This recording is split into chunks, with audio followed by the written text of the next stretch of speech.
All righty. Hello again, everyone. Thank you for joining us for the first part of William Shakespeare's The Tempest. If you did not join us, you can still watch that as well on our Facebook page or on our website. We will be picking up with Act 3, Scene 1 and reading through the end. Thanks so much again and enjoy the second half of William Shakespeare's The Tempest.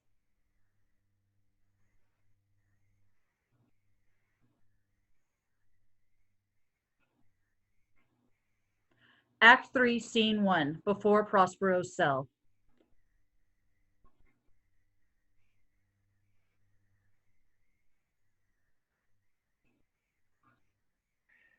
There be some sports are painful, and their labor delight in them sets off.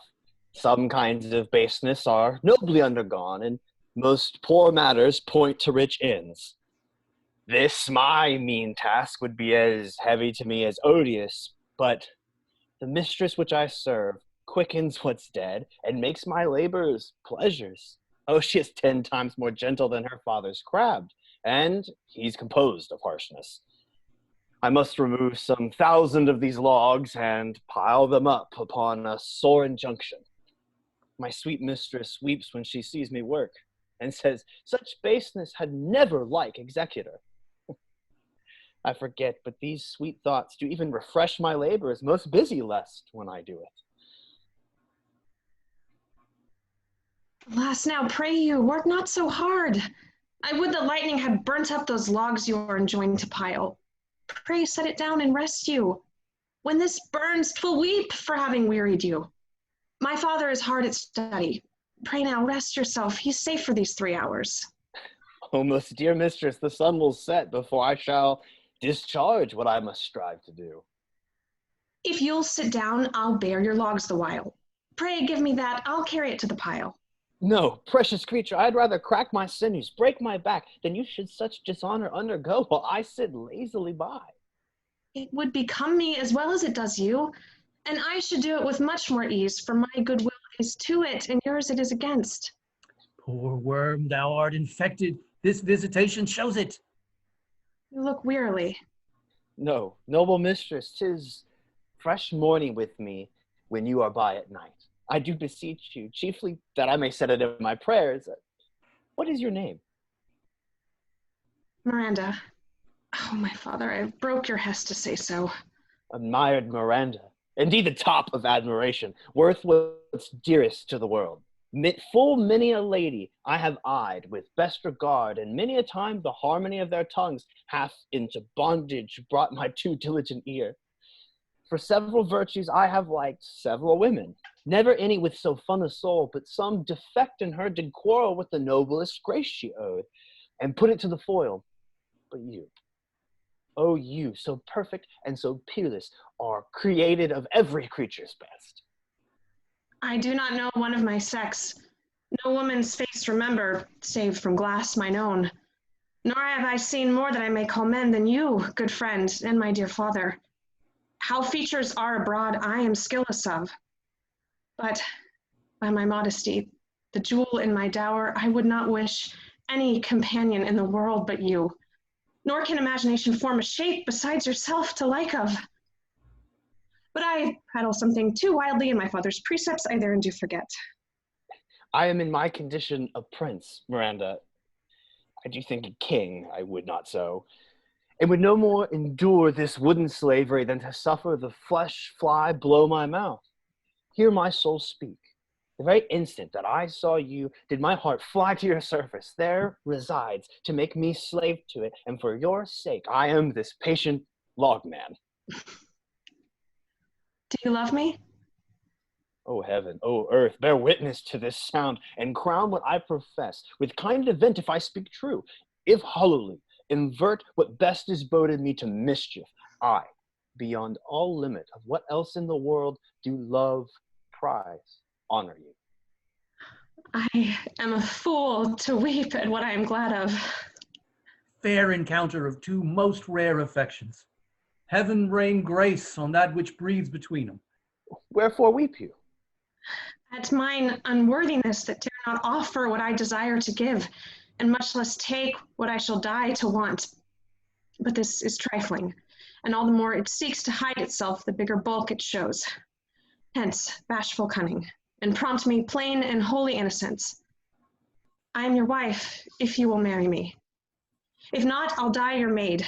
To be your fellow you may deny me, but I'll be your servant, whether you will or no. My mistress, dearest, and I thus humble ever. My husband, then. I, with a heart as willing as bondage e'er of freedom, here's my hand. And mine, with my heart in it. And now farewell, till half an hour hence. 1,000,000. So glad of this as they, I cannot be, who are surprised withal. But my rejoicing at nothing can be more. I'll to my book, for yet ere supper time must I perform much business appertaining.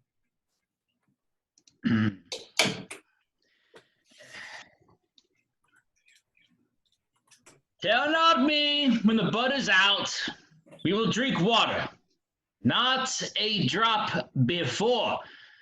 Therefore bear up and boredom. Servant monster, drink to me. Servant monster, the folly of this island. They say there's but 5 upon this isle, and we are 3 of them. If the other 2 be as brained like us, the state totters. Drink, servant monster, when I bid thee. Thy eyes are almost set in thy head. Where should they be set else? He were a brave monster indeed if they were set in his tail. My man monster have drowned his tongue in sack. For my part, the sea cannot drown me. I swam ere I could recover the shore 35 leagues off and on. By this light, thou shalt be my lieutenant monster, or my standard. Your lieutenant, if you list. He's no standard. Will not run, monsieur monster. Nor go neither. But you'll lie like dogs and yet say nothing neither.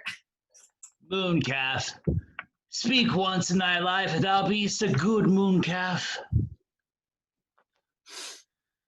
How does thy honor? Let me lick thy shoe. I'll not serve him. He's not valiant. Thou liest, most ignorant monster. I am encased a Jessala constable. Why, thou debauched fish, thou, was there ever a man a coward that hath drunk so much sack as I today? Eh? Wilt thou tell a monstrous lie, but being half a fish and half a monster? Lo, lo, how he mocks me. Let him, my lord. Lord, quoth he, that a monster should be such a natural. Lo, lo again, I prithee. Bite him to death, I prithee. Trinculo, keep a good tongue in thy head. If you prove a mutineer, the next tree. The poor monster's my subject, and he shall not suffer indignity. I thank my noble lord. Wilt thou be pleased to hearken once again to the suit I made to thee? Marry, will I kneel and repeat it? Oh, I will stand, and so shall Trinculo. As I told thee before, I am subject to a tyrant, or a sorcerer, that by his cunning hath cheated me of my island. Thou liest. Thou liest? Thou jesting donkey, thou! Oh, I would my valiant master would destroy thee. I do not lie. Trinculo, if you trouble him any more in his tail, by this hand, I will supplant some of your teeth. Why? I said nothing. Mum then and no more. Proceed. I say, by sorcery, he got the isle. From me he got it. If thy greatness will revenge it on him, I know thou darest. But this thing dare not. That's most certain. Thou shalt be lord of it, and I'll serve thee. Ah, how now shall this be compassed? Canst thou bring me to the party? Yea, my lord, yea. I'll yield him thee to sleep, where thou mayest knock a nail into his head. Thou liest, thou canst not. What a pity this! Thou scurvy patch! I do beseech thee, greatness, give him blows, and take thy bottle from him. And when that's gone, he shall drink not from brine. For I'll not show him where the quick freshes are. Trinculo, run into no further danger. Interrupt the monster one word further. At this hand, I'll turn my mercy out of doors and make a stockfish of thee.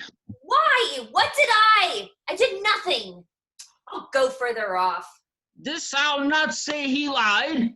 Thou liest. Do I so take the I did not give the lie. Just give me the lie another time. I did not give the lie. Out of your wits and bearing too. Oh, pox on your bottle. This can sack and drinking do. A murrain on your monster and the devil take your finger. Now further with your tale. Prithee, stand further off. Beat him enough. After a little time, I'll beat him too. Stand further. Come, proceed. Why, as I told thee, 'tis a custom with him, in the afternoon to sleep. There thou mayest brain him, having first seized his books, or with a log batter his skull, or punch him with a stake, or cut his wizened with a knife. Ah, yes. Remember, first to possess his books, for without them he's but a sot, as I am, nor hath not one spirit to command. They all do hate him as rootedly as I. But burn his books.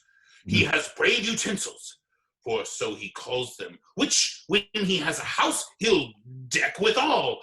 And that most deeply to consider is the beauty of his daughter. He himself calls her a non-peril. I never saw a woman, but only Sycorax, my dame, and she, but she is far surpassed Sycorax, as greatest does she least. Is it so brave a lass? Aye, Lord, she will become thy bed, I warrant, and bring thee forth brave brood. Monster, I will kill this man. His daughter and I will be king and queen, save our graces, and Trinculo and thyself shall be viceroys. Dost thou like the plot, Trinculo? Excellent. Give me thy hand. I am sorry I beat thee, but while thou livest, keep a good tongue in thy head. Within this half hour, he will be asleep.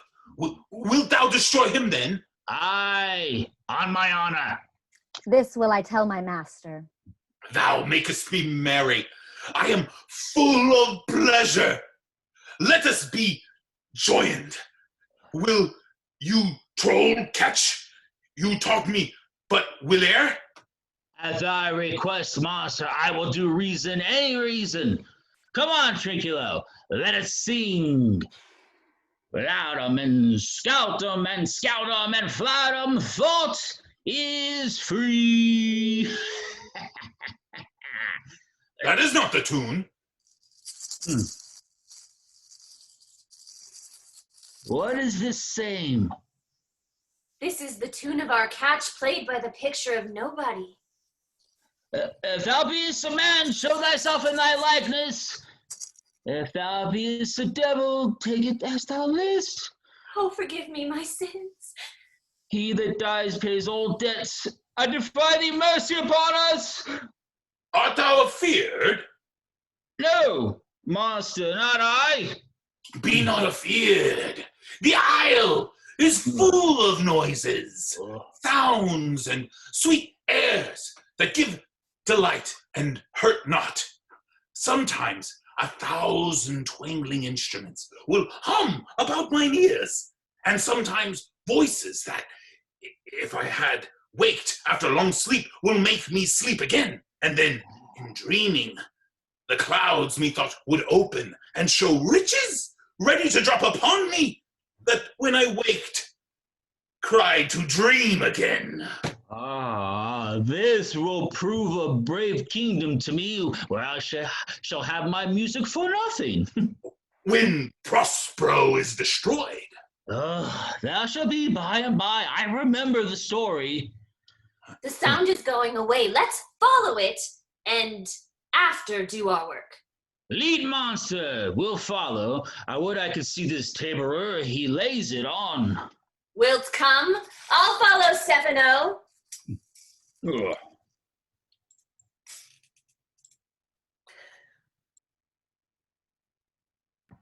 Scene 3, another part of the island. By our lake, and sir, I can go no further, sir. My old bones ache. Here's a maze trod indeed through forthrights and meanders. By your patience, I needs must rest me. Oh, Lord, I cannot blame thee, who am myself attached with weariness to the doling of my spirits. Sit down and rest. Even here I will put off my hope and keep it no longer from my flatterer. He is drowned, whom thus we stray to find, and the sea mocks our frustrate search on land. Well, let him go. I am right glad that he's so out of hope. Do not for one repulse forgo the purpose that you resolve to effect. Next advantage we will take thoroughly. Let it be tonight, for now they are oppressed with travel. They will not nor cannot use each vigilance as when they are fresh. I say it's night, no more. What harmony is this? My good friends, hark! Marvelous sweet music. Oh, give us kind keepers, heavens! What were these? A living drollery. Now I will believe that there are unicorns, and that in Arabia there is one tree, the phoenix's throne, one phoenix at this hour reigning there. I'll believe both. And what does else want credit come to me? And I'll be sworn 'tis true travelers ne'er did lie, though fools at home condemn them. If in Naples I should report this now, would they believe me?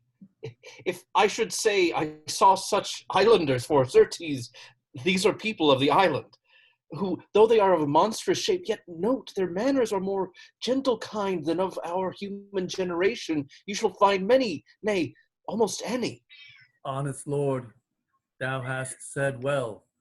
For some of you there present are worse than devils. I cannot too much muse such shapes, such gesture and such sound, expressing, although they want the use of tongue, a kind of excellent dumb discourse. Praise in departing. They vanish strangely. No matter, since they have left their viands behind. For we have stomachs. Would please you taste of what is here? Oh, not I. Faith, sir, you need not fear. When we were boys, who would believe that there were mountaineers dewlapped like bulls, whose throats had hanging at them wallets of flesh, or that there were such men whose heads stood in their breasts, which now we find each quarter out of 5 for 1 will bring us good warrant of. I will stand to and feed, although my last, no matter, since I feel the best is past. Brother, my lord the Duke, stand to and do as we. You are 3 men of sin, whom destiny, which hath to instrument this lower world, and what's in it, the never-surfeited sea, have caused to belch up you. And on this island, where man doth not inhabit, you, mongst men, being most unfit to live, I have made you mad, and even with such like valor men hang and drown them proper selves. You fools! I and my fellows are ministers of fate. The elements of whom your swords are tempered may as well wound the loud winds, or with bemocked at stabs kill the still closing waters and diminish one dowel that's in my plume. My fellow ministers are likewise invulnerable. If you could hurt, your swords are now too massy for your strengths and will not be uplifted. But remember, for that is my business to you, that you three from Milan did supplant good Prospero, exposed unto the sea that which hath requited him and his innocent child, for which foul deed the powers delaying, not forgetting, have incensed the seas and shores, yea, all the creatures against your peace. Thee of thy son, Alonso, they have bereft, and do pronounce by me lingering perdition. Worse than any death can be at once, shall step by step attend you and your ways, whose wraths to guard you from, which here, in this most desolate isle, else falls upon your heads, is nothing but heart, sorrow, and a clear life ensuing. Bravely the figure of this harpy hast thou performed, my Ariel. A grace it had, devouring. Of my instruction thou hast nothing bated in what thou hadst to say. So, with good life and observation strange, my meaner ministers their several kinds have done. My high charms work. And these, mine enemies, are all knit up in their distractions. They now are in my power. And in these fits, I leave them, while I visit young Ferdinand, whom they suppose is drowned, and his and mine, loved darling. In the name of something holy, sir, why stand you in this strange stare? Oh, it is monstrous. Monstrous that methought the billows spoke and told me of it. The winds did sing it to me, and the thunder, that deep and dreadful organ pipe, pronounced the name of Prosper. It did base my trespass. Therefore my son in the ooze is bedded, and I'll seek him deeper than air plummet sounded, and with him there lie mudded. But one fiend at a time. I'll fight their legions over. I'll be thy second. All three of them are desperate. Their great guilt, like poison, given to work a great time after, now against to bite the spirits. I do beseech you that are of suppler joints, follow them swiftly and hinder them from what this ecstasy may now provoke them to. Follow, I pray you. Act 4, Scene 1, before Prospero's cell. If I have too austerely punished you, your compensation makes amends, for I have given you here a third of mine own life, or that for which I live, who once again I tender to thy hand. All thy vexations were but my trials of thy love, and thou hast strangely stood the test. Here, afore heaven, I ratify this, my rich gift. Oh, Ferdinand, do not smile at me that I boast her off, for thou shalt find she will outstrip all praise and make it halt behind her. And you believe it against an oracle. Then, as my gift and thine own acquisition worthily purchased, take my daughter. But if thou dost break her virgin knot before all sanctimonious ceremonies may with full and holy rite be ministered, no sweet aspersion shall the heavens let fall to make this contract grow, but barren hate, sour-eyed disdain, and discord shall bestrew the union of your bed with weeds so loathly that you shall hate it, both. Therefore, take heed, as Hymen's lamp shall light you. As I hope for quiet days, fair issue and long life with such love as 'tis now, The murkiest din, the most opportune place, the strongest suggestion our worser genius can, shall never melt mine honor into lust, to take away the edge of that day's celebration when I shall think, or Phoebus' steeds are foundered, or night kept chained below. Fairly spoke. Sit then, and talk with her. She is thine own. What? Ariel, my industrious servant, Ariel. What would my postmaster? I am here. Thou and thy meaner fellows your last service did worthily perform, and I must use you in such another trick. Go, bring the rabble, or whom I give thee power, here to this place. Incite them to quick motion, for I must bestow upon the eyes of this young couple some vanity of mine art. It is my promise, and they expect it from me. Presently. Aye, with a twink. Oh, before you can say come and go, and breathe twice and cry so, each one tripping on his toe, we'll be here with mop and mow. Do you love me, master? No? Dearly, my delicate Ariel. Do not approach till thou dost hear me call. Well, I conceive. Look thou be true. Do not give dalliance too much the rein. The strongest oaths are straw to the fire and the blood. Be more abstemious, or else good night your vow. I warrant you, sir, the white cold virgin snow upon my art abates the ardor of my liver. Well, now come, my Ariel. Bring a corollary rather than want a spirit. Appear and pertly. No tongue, all eyes. Be silent. Ceres, most bounteous lady, thy rich leaves of wheat, rye, barley, vetches, oats, and peas, thy turfy mountains where live nibbling sheep, and flat meads thatched with stover, them to keep, thy banks with peoned and twilled brims, which spongy April at thy hest betrims, to make cold nymphs chaste crowns, and thy broom groves, whose shadow the dismissed bachelor loves, being lass-lorn, thy pole-clipped vineyard, and thy sea-marge, sterile and rocky hard, where thou thyself dost err, the queen of the sky, whose watery arch and messenger am I, bids thee leave these, and with her sovereign grace, here on this grass plot, in this very place, to come and sport, her peacocks fly amain. Approach, rich Ceres, her to entertain. Hello, many-colored messengers that ne'er dost disobey the wife of Jupiter, who with thy saffron wings upon my flowers diffused honey drops, refreshing showers, and with each end of thy bluebow dost crown my bosky acres unshrubbed down. It was scarfed my proud earth. Why hath thy queen summoned me hither to the short grass green? A contract of true love to celebrate, and some donation freely to estate on the blessed lovers.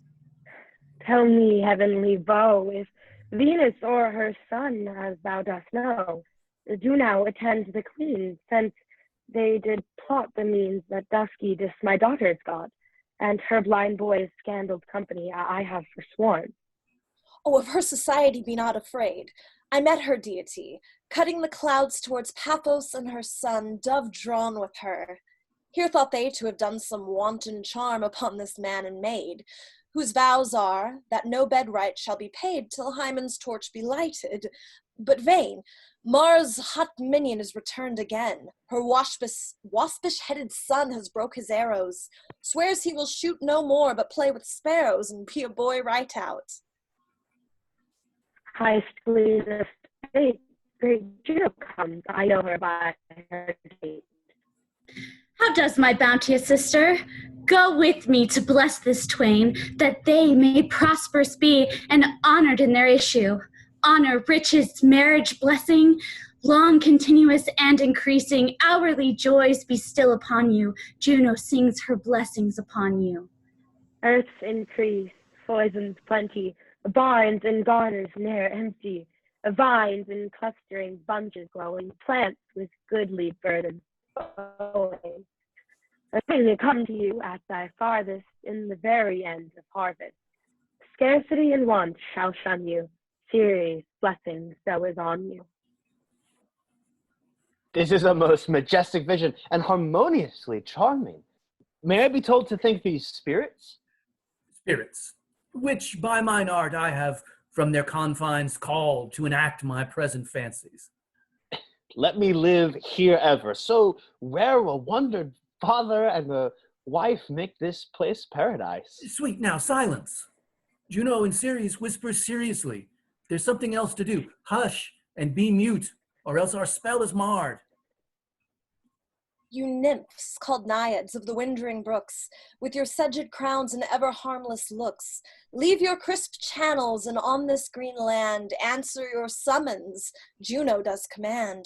Come, temperate nymphs, and help to celebrate a contract of true love, be not too late. Oh, you sunburnt sicklemen of August weary, come hither from the furrow and be merry. Make holiday, your rye straw hats put on, and these fresh nymphs encounter everyone in country footing. I had forgot the foul conspiracy of the beast Caliban and his confederates against my life. The minute of their plot is almost come. Well done, avoid, no more. This is strange. Your father's in some passion that works him strongly. Never till this day saw I him touched with anger so distempered. You do look, my son, in a moved sort, as if you were dismayed. Be cheerful, sir. Our revels now are ended. These, our actors, as I foretold you, were all spirits and are melted into air, into thin air. And, like the baseless fabric of this vision, the cloud-capped towers, the gorgeous palaces, the solemn temples, the great globe itself, yea, all which it inherit, shall dissolve. And, like this insubstantial pageant, faded, leave not a rack behind. We are such stuff as dreams are made on, and our little life is rounded with a sleep. Sir, I am vexed. Bear with my weakness. My brain is troubled. Be not disturbed with my infirmity. If you be pleased, retire into my cell and there repose. A turn or two I'll walk to still my beating mind. We wish you We peace. wish your peace. Come. With a thought I thank thee, Ariel. Come. Thy thoughts I cleave to. What is thy pleasure? Spirit, we must prepare to meet with Caliban. I am my commander. When I presented Ceres, I thought to have told thee of it, but I feared lest I might anger thee. Say again, where didst thou leave these varlets? I told you, sir, they were red hot with drinking, so full of valor that they smote the air for breathing in their faces and beat the ground for kissing of their feet, yet always bending towards their project. Then I my tabor beat, at which, like unbacked colts, they pricked their ears, advanced their eyelids, lifted up their noses as they smelt music.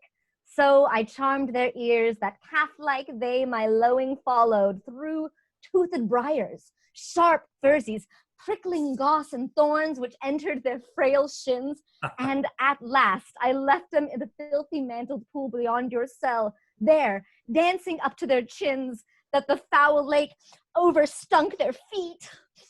This was well done, my bird. Thy shape invisible, retain thou still. The trumpery in my house, go bring it hither for stale to catch these thieves. I go. Devil, a born devil, on whose nature nurture can never stick, on whom my pains humanely taken, all lost, quite lost. And as with age his body uglier grows, so his mind cankers. I will plague them all, even to roaring. Come, hang them on this line. Pray you, tread softly, that the blind mole may not hear a footfall. We are now near his cell. Monster, your fairy, which you say is a harmless fairy, has done little better than played the jack with us. Monster, I do smell all horse piss, at which my nose is in great indignation. So is mine. Do you hear, master? If I should take a displeasure against you, look you. Thou wert but a lost monster. Good, my lord. Give me thy favor still. Be patient, for the prize I'll bring thee to shall hoodwink this mischance. Therefore speak softly. All's hushed as midnight yet. Aye, but to lose our bottles in the pool. There's not only disgrace and dishonor in that, monster, but an infinite loss. There's more to me than my wedding. Yet this is our harmless fairy, monster. I will fetch off my bottle, though I be over ears for my labor. Prithee, my king, be quiet. Seest thou? Here, this is thy mouth, of the cell, no noise, and enter. Do that good mischief, which may make this island thine own forever, and I, thy Caliban, for I, thy footlicker. Give me thy hand. I do begin to have bloody thoughts. Oh, King Stephano! Oh, peer! Oh, worthy Stephano! Look what a wardrobe here is for thee! Let it alone, thou fool! It is but trash! Oh, ho, monster! We know what belongs to a frippery.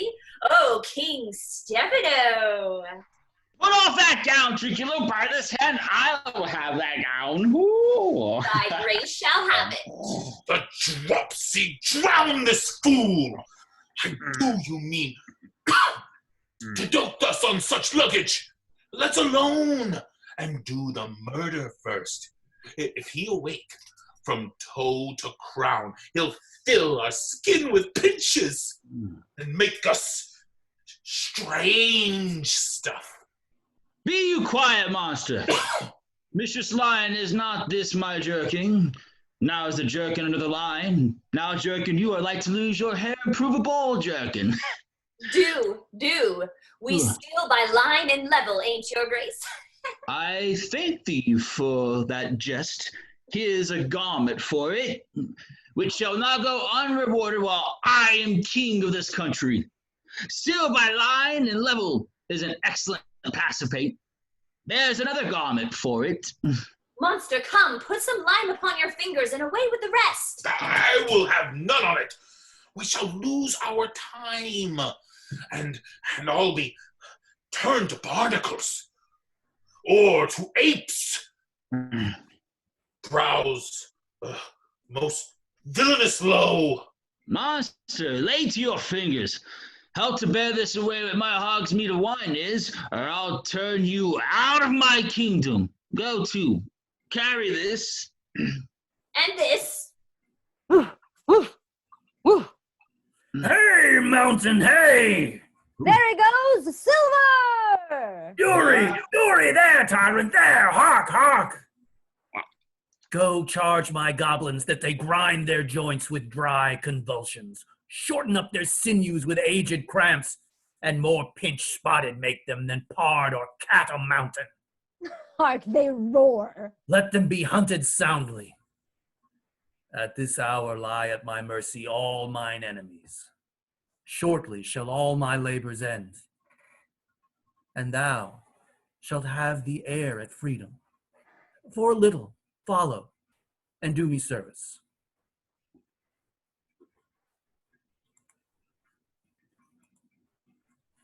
Act 5, Scene 1, before Prospero's cell.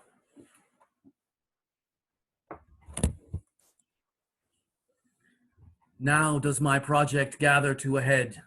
My charms crack not, my spirits obey, and time goes upright with his carriage. How's the day? On the 6th hour, at which time, my lord, you said our work would cease. I did say so when first I raised the Tempest. Say, my spirit, how fares the king and his followers? Confined together, in the same fashion as you gave in charge, just as you left them all prisoners, sir, in the lime grove which weather fens your cell. They cannot budge till your release. The king, his brother, and yours abide all three distracted, and the remainder mourning over them, brimful of sorrow and dismay. But chiefly him that you termed, sir, the good old Lord Gonzalo. His tears run down his beard like winter's drops from eaves of reeds. Your charm so strongly works him that if you beheld them now, your affections would become tender. Dost thou think so, spirit? Mine would, were I human, sir. And mine shall. Hast thou, which art but air, a touch, a feeling of their afflictions? And shall not myself, one of their kind that relish all as sharply passion as they, be kindlier moved than thou art? Though with their high wrongs I am struck to the quick, yet with my nobler reason, 'gainst my fury do I take part. The rarer action is in virtue than in vengeance. They, being penitent, the sole drift of my purpose doth extend not a frown further. Go, release them, Ariel. My charms I'll break, their senses I'll restore, and they shall be themselves. I'll fetch them, sir.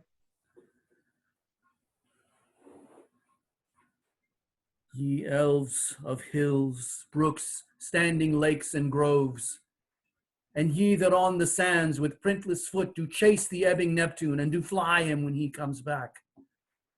You demi-puppets that by moonshine do the green sour ringlets make, whereof the yew not bites. And you whose pastime is to make midnight mushrooms that rejoice to hear the solemn curfew, by whose aid, weak masters though ye be, I have bedimmed the noontide sun, called forth the mutinous winds, and twixt the green sea and the azured vault set roaring war. To the dread rattling thunder have I given fire, and rifted Jove's stout oak with his own bolt. The strong-based promontory have I made shake, and by the spurs plucked up the pine and cedar. Graves at my command have waked their sleepers, oped, and let 'em forth by my so potent art. But this rough magic I here abjure. And when I have required some heavenly music, which even now I do, to work mine end upon their senses that this airy charm is for, I'll break my staff, bury it certain fathoms in the earth, and deeper than did ever plummet sound, I'll drown my book. A solemn air and the best comforter to an unsettled fancy, cure thy brains, now useless, boiled within thy skull. There stand, for you are spell stopped. Holy Gonzalo, honorable man, mine eyes, even sociable to the show of thine, fall fellowly drops. The charm dissolves apace, and as the morning steals upon the night, melting the darkness, so their rising senses begin to chase the ignorant fumes that mantle their clearer reasons. O good Gonzalo, my true preserver, a loyal fellow to him you followest, I will pay thy graces home both in word and deed. Most cruelly didst thou, Alonso, use me and my daughter. Thy brother was a furtherer in the act. Thou art pinched for it now, Sebastian. Flesh and blood, you, brother mine, that entertained ambition, expelled remorse and nature, who, with Sebastian, whose inward pinches, therefore, are most strong, would have killed your king. I do forgive thee, unnatural though thou art. Their understanding begins to swell, and the approaching tide will shortly fill the reasonable shore that now lies foul and muddy. Not one of them that yet looks on me or would know me. Ariel, fetch me the hat and rapier in my cell. I will discase me, and myself present as I was sometime Milan. Quickly, spirit, thou shalt ere long be free.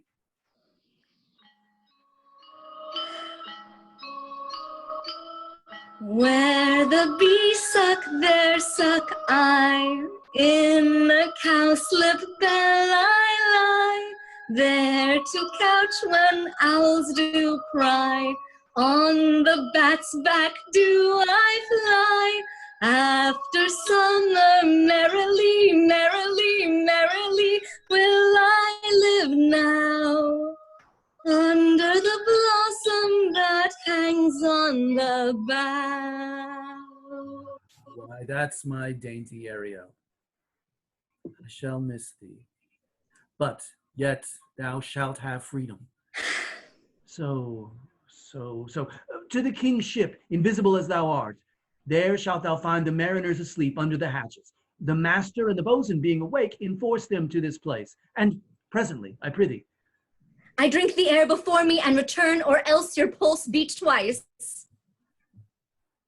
All torment, trouble, wonder, and amazement inhabits here. Some heavenly power guide us out of this fearful country. Behold, Sir King, the wronged Duke of Milan, Prospero. For more assurance that a living prince does now speak to thee, I embrace thy body, and to thee and thy company I bid a hearty welcome. Whether thou beest he or no, or some enchanted trifle to abuse me, as late I have been, I know not. Thy pulse beats as of flesh and blood, and since I saw thee, the affliction of my mind amends, with which I fear a madness held me. This must crave, and in it this be at all a most strange story. Thy dukedom I resign, and do entreat thou pardon me my wrongs. But how should Prospero be living and be here? First, noble friend, let me embrace thine age, whose honor cannot be measured or confined. Whether this be or be not, I'll not swear. Yet do you taste some subtleties of the isle that will not let you believe things certain. Welcome, my friends all.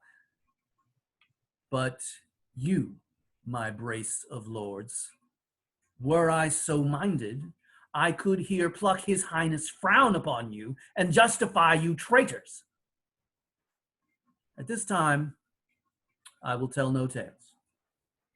The devil speaks in him. No. For you, most wicked sir, whom to call brother would even infect my mouth, I do forgive thy rankest fault. All of them.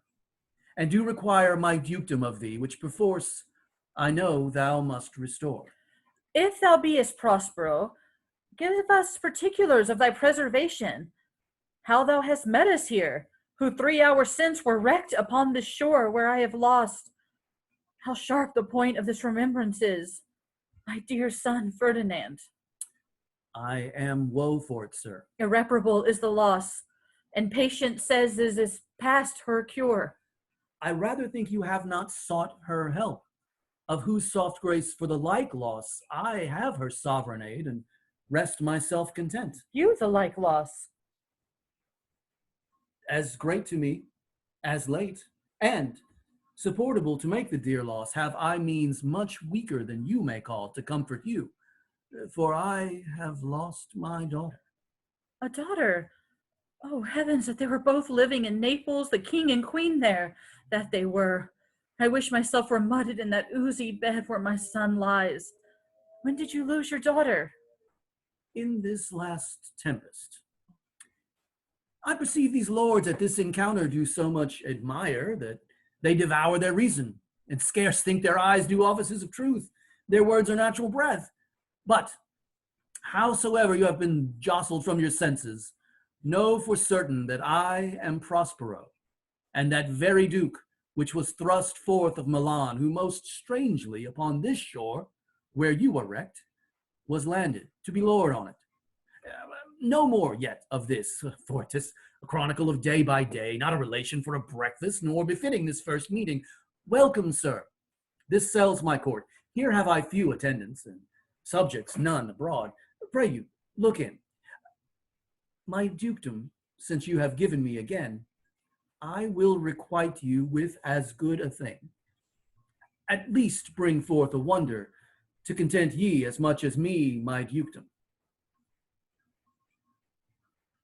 Sweet lord, you play me false. No, my dearest love, I would not for the world. Yes, for a score of kingdoms you should wrangle, and I would call it fair play. If this prove a vision of the island, one dear son shall I twice lose. A most high miracle. Though the seas threaten, they are merciful. I have cursed them without cause. Now all the blessings of a glad father compass thee about. Arise and say us how thou camest here. Oh, wonder. How many goodly creatures are there here? How beauteous mankind is. Oh, brave new world that has such people in it. 'Tis new to thee. What is this maid with whom thou wast at play? Your eldest acquaintance cannot be 3 hours. Is she the goddess that hath served us and brought us thus together? Sir, she is mortal, but by a mortal providence she's mine. I chose her when I could not ask my father for his advice, nor thought I had one. She is daughter to this famous Duke of Milan, of whom I so often have heard renown, but never saw before, of whom I have received a second life, and second father this lady makes him to me. I am hers. But oh, how oddly will it sound that I must ask my child forgiveness. There, sir, stop. Let us not burden our remembrance with the heaviness that's gone. I have inly wept or should have spoke ere this. Look down, you God, and on this couple drop a blessed crown. For it is you that have chalked forth the way which brought us hither. I say amen, Gonzalo. Was Milan thrust from Milan that his issue should become kings of Naples? Oh, rejoice beyond a common joy, and set it down with gold on lasting pillars. In one voyage did Claribel her husband find at Tunis, and Ferdinand her brother found a wife where he himself was lost. Prospero his dukedom in a poor isle, and all of us ourselves when no man was his own. Give me your hands. Let grief and sorrow still embrace his heart that doth not wish you joy. Be it so. Amen. Oh, look, sir, here is more of us. I prophesied if a gallows were on land, this fellow could not drown. Now, blasphemy that swearest grace overboard, not an oath on shore. Hast thou no mouth by land? What is the news? The best news is that we have safely found our king and company. The next, our ship, which but 3 glasses since we gave our split, is tight and bravely rigged as when we first put out to sea. Sir, all this service have I done since I went. My tricksy spirit. These are not natural events. They strengthen from strange to stranger. Say, how came you hither? If I did think, sir, I were well awake. I'll strive to tell you. We were dead asleep, and how we know not, all clapped under the hatches, where but even now with strange and several noises of roaring, shrieking, howling, jingling chains, and more diversity sounds, all horrible. We were waked straight away at liberty, where we in all her trim freshly beheld our royal good and gallant ship, our master capering to eye her on a trice, so please you, even in a dream we were divided from them, and were brought up here. Was't well done? Bravely, my diligence, thou shalt be free. This is as strange a maze as e'er men trod, and there is in this business more than nature was ever conduct of.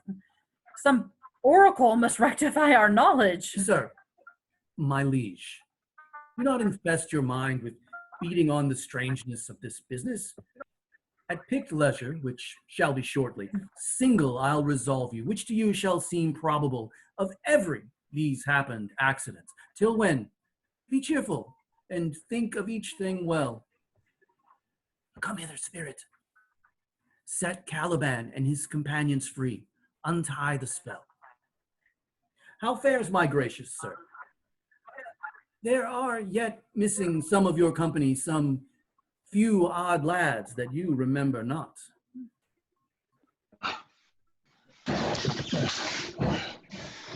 Every man shift for all the rest, and let no man take care for himself, for all is but fortune. Coraggio, bully monster, coraggio! These be true spies which I wear in my head. Here's a goodly sight. Oh, Stevos! Oh, these be brave spirits indeed. How fine thy master is. I am afraid he will chastise me. What things are these, my lord? Very like one of them is a plain fish, and no doubt marketable. Mark but the badges of these men, my lords, then say if they be true. This misshapen knave, his mother was a witch, and one so strong that could control the moon, make flows and ebbs, and deal in her command without her power. These three have robbed me, and this demi-devil, for he's a bastard one, hath plotted with them to take my life.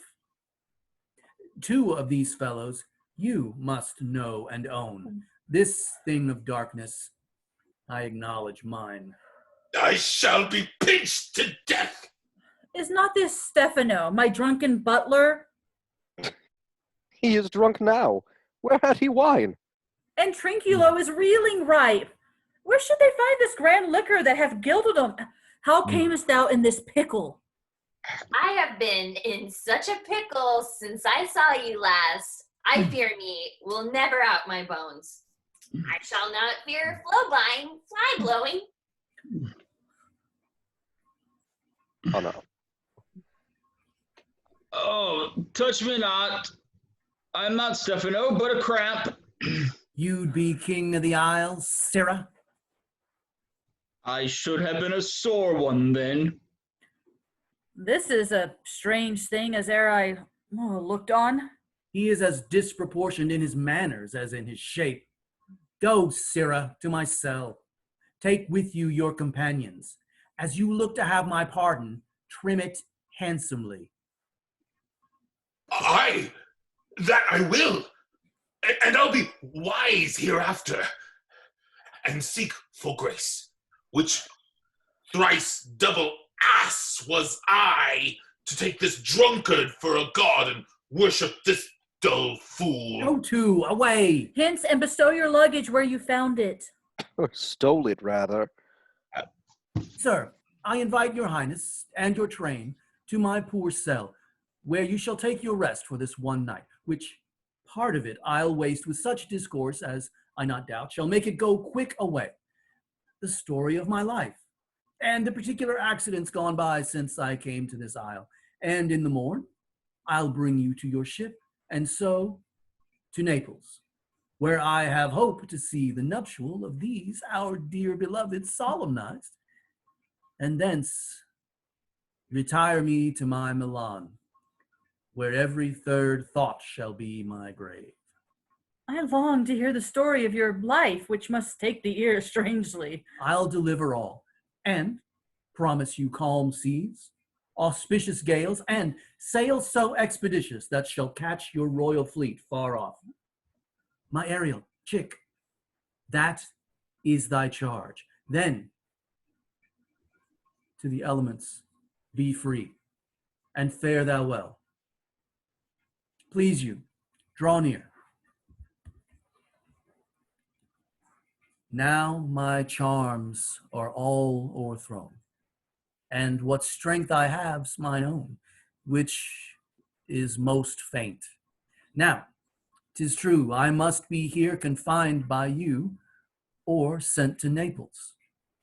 Let me not, since I have my dukedom got, and pardon the deceiver, dwell in this bare island by your spell, but release me from my bands, with the help of your good hands. Gentle breath of yours my sails must fill, or else my project fails, which was to please. Now I want spirits to enforce, art to enchant, and my ending is despair, unless I be relieved by prayer, which pierces so that it assaults mercy itself and frees all faults. As you from crimes would pardoned be, let your indulgence set me free.